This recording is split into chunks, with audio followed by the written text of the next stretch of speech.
Okay, so I just came back from Ukraine and immediately got sick. Very sick. I went to the hospital and they basically gave me nothing. But that's not the subject of this video. So I came home, resting, drinking tea, the usual stuff a person that has small or medium flu does. Bird Box. What kind of horror movie involves birds? But whatever.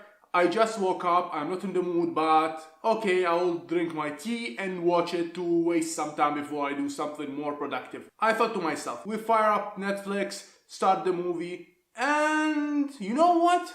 I kinda got interested in it as it progressed. I know it's not the best movie, but I watched it to completion and you know what? I kind of liked it. Kinda is a key word here considering it's not a horror movie. I don't know why people keep calling it a horror movie. It's not. It's a post-apocalypse movie, not a horror movie. But that's beside the point. So, after the movie is done, I started analyzing it, as I always do. And like any good YouTuber, I opened YouTube and watched YouTubers talk about the movie. Explanations which were really bad and there is nothing to explain. Hey, let me explain the monsters. The monsters in the movie makes you kill yourself. Really? Other than that, I saw a trend on YouTube that a lot of YouTubers seem to really hate the movie and I don't get it. Everyone is crapping on it, pun intended, and I frankly don't see why. Sure, it's not the greatest movie of all time, sure, it's not a horror movie, it's a post-apocalypse movie, I get it, and like I said, I don't know, people refer to it as a horror movie because there are scary parts. Well, whatever, it's a psychological horror, if you can call it that. So I watched a few of the videos and they keep bringing points like this is not realistic, not gonna happen in real life, and in real life they would have died at the beginning. I know, that's what a horror or post-apocalypse or a bad or even good movie is about.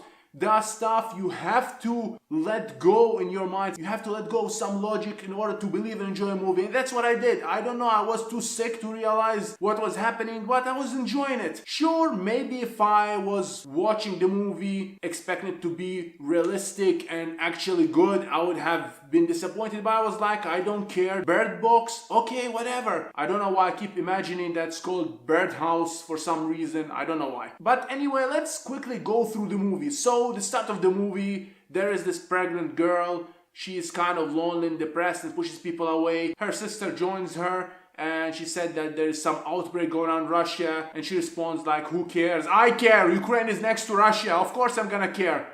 Okay, I need to calm down. So yeah, they go to the hospital to check on the baby and whatnot, and as they go out, the outbreak starts. A woman shatters the glass by hitting it with her head, basically attempting suicide, and the woman immediately realizes, oh my god, it's happening, the virus is here, whatever. They run out into the car, and her sister saw something, one of the monsters, and she became suicidal, flipped the car, and she jumps in front of a car and commits suicide, and suddenly there is hope, there is a house, and a guy says, come with me, and they go inside the house. And the movie basically starts here, while at the same time showing another timeline or further timeline with the woman, two kids on the river. The movie, in my opinion, does a good job of explaining events. Like they're on the river and some guy shows up and they started shooting him. Then they switch to the previous timeline explaining why they're doing that. They're kind of explaining what led to this and why they're doing what they're doing.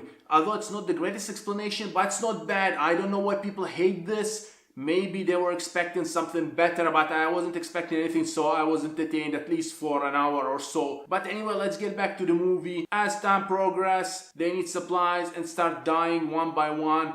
Of course, stupidity comes with every horror post-apocalypse movie. The characters have to act stupid, including in Walking Dead. It's not just about this movie. In every survivor horror post-apocalypse movie, some, if not all of the characters act really stupid. Basic logic goes out of the window, but I guess that's for the movie. And people run away and whatnot. And to make long story short, she's left alone with two kids and they need to get into this safe place in order to have a chance at continue living their normal or not so normal lives without being bothered and hassled by those flying monsters. And speaking of monsters, those monsters seem to kill people by just revealing themselves. If a person sees them, he commits suicide.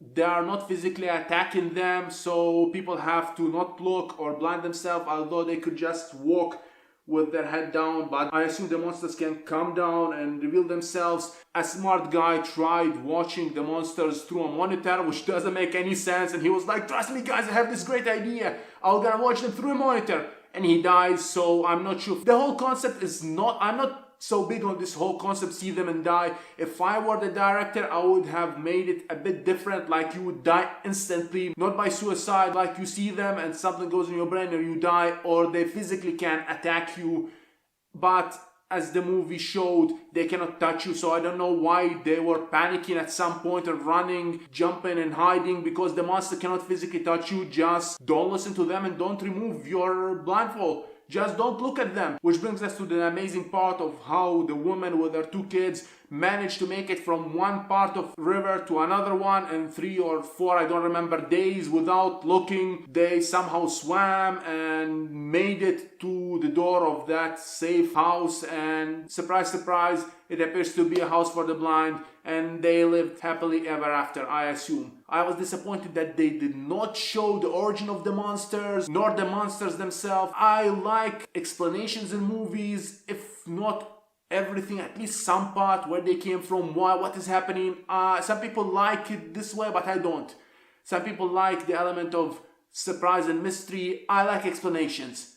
I wasn't expecting everything to be revealed, but at least some parts, apart from the stupid conspiracy that the guy who died was saying, there were no explanation about the monsters, and I looked online, there were no explanations as well. Maybe in the book, which the movie is based on, but I can't be bothered right now. Maybe if it's on Audible, I will listen to it, otherwise no. And I know that this story or this movie is very similar to another movie, which I didn't see, so I will not judge it on that. I will judge it on the movie itself, not the book. The movie is average, it's not that bad, but it's not good.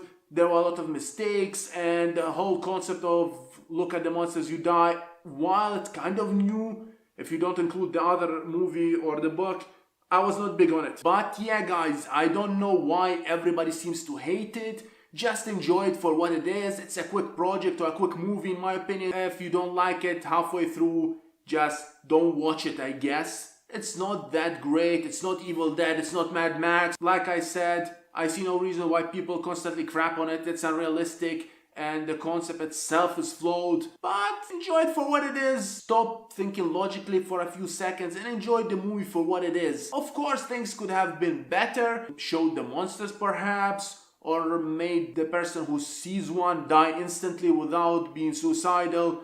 And the maniacs part, where they like work for the monsters and make people see, is kind of, I don't know, I'm mixed on this concept. On one hand, it's cool that the monsters have someone working for them, I guess, but on the other hand, why do they want them to see? They could just be killing people, or I don't know, man. I'm not sure about that part. I guess this is one of the reasons that people hate it. Like I said, enjoy the movie for what it is. And yeah, that's it. Anyway guys, let me know in the comment section what you think about the movie. Did you like it? Did you not like it? Leave a comment down below explaining your reason for liking or disliking it. Like this video itself if you like it. Subscribe for more upcoming content, and I'll see you in my next video. Welcome to 2019 guys. Happy New Year.